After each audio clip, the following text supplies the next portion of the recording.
한국보건산업진흥원이 발표한 2024년 보건의료 산업기술수준 평가 결과에 따르면 우리나라 보건의료 산업기술 수준은 최고기술 보유국 대비 79.1%, 이 중 디지털 헬스 분야는 80.6%, 격차 2.2년으로 나타났습니다. AI 디지털 기술 분야에서 1, 2년의 격차는 시장 주도권의 격차라고 볼 수가 있고요. 우리가 머뭇거리는 사이 외국계 기업들이 국내 헬스케어 시장을 잠식할 수도 있습니다. 실제로 지난 2개월간 본 의원실은 3차례의 토론회를 열어서 첫 번째로 AI 의료 및 디지털 치료제 관련, 두 번째로 스마트 병원, 세 번째로 비대면 진료 분야 현장 전문가들의 의견을 청취했습니다. 모든 전문가가 한 목소리로 비대면 진료가 의료산업의 경쟁력 확보와 의료 혁신의 핵심이자 열쇠라고 강조했습니다. 또한 과도한 규제가 도입될 경우 산업 성장의 지연은 물론 우리 국민이 누릴 수 있는 의료 혁신의 혜택이 축소될 것을 걱정했습니다. 관련해서 현장에서 이 변화를 가장 절실하게 체감하고 있는 세 분의 목소리를 들어보도록 하겠습니다.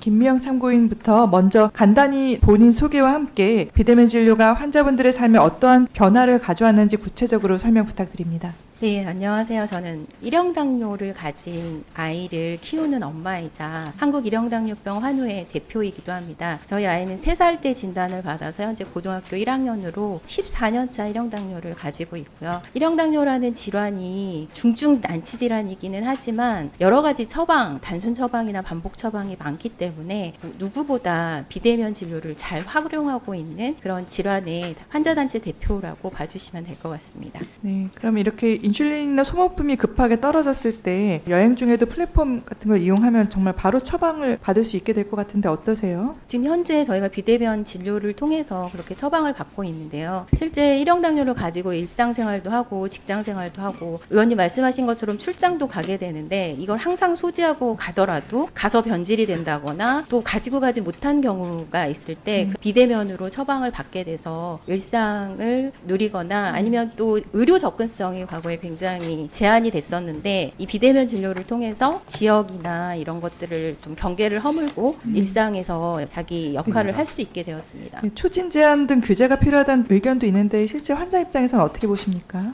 사실 초진을 제한하게 되면 지금까지 저희가 사용했던 비대면 진료를 담보할 수 없는 상황이 됩니다. 아까 말씀드린 것처럼 지역 제한도 문제가 되고요. 만약에 지금 10월에 감기 걸렸는데 11월에 또 감기를 걸리게 되면 이 11월의 감기는 초진으로 봐야 되는지 재진으로 봐야 되는지에 대한 의미 정의도 부정확한 상황이라서 현재 비대면 진료를 잘 활용하고 있는 환자들의 이야기를 들어서 질환별로 좀 면밀히 또 세심하게 디자인해 주시면 감사하겠습니다. 네, 말씀 잘 들었습니다. 이은지 참고인분 앞으로 나와주시기 바랍니다. 참고인께서 간단한 자기소개와 함께 비대면 진료가 어떤 도움이 되는지 말씀 부탁드립니다. 안녕하십니까. 저는 당원병이라는 희귀질환을 앓고 있는 5살, 3살 두 아들을 키우는 엄마이자 현직 간호사입니다. 장관님께서는 선대위원장이실 때 희귀질환연합회 간담회에서 인사드린 적이 있어서 기억하실지도 모르겠습니다. 당원병은 선천적으로 혈당 만드는 효소가 없어서 급성 저혈당 쇼크로 사망 위험이 높은 희귀질환입니다. 혈당을 유지시키기 위해 낮에는 물론 밤에도 2-3시간마다 자는 아이를 깨워 이 같은 옥수수 전분을 차가운 물에 녹여서 먹이고 손끝을 찔러 혈당을 확인해야 합니다. 이렇게 대부분 희귀질환은 24시간 부모의 돌봄이 필수라서 직장을 포기하는 부모가 많습니다. 비대면 진료가 가능해진다면 병원을 방문하지 않고도 주치의와 상시적으로 데이터를 공유하고 상담받을 수 있어서 경제적 부담이 훨씬 줄어들 것으로 예상합니다. 네, 희귀질환 환자들의 경우 주로 상급 종합병원을 중심으로 진료가 집중돼 있죠. 비대면 진료가 도움이 될까요? 네, 그렇습니다. 수도권 병원까지 왕복 교통비, 시간, 보통 외벌이 직장인이다 보니까 연차 부담도 큽니다. 비대면 진료가 정착된다면 지방에서도 전문 진료를 받을 수 있습니다.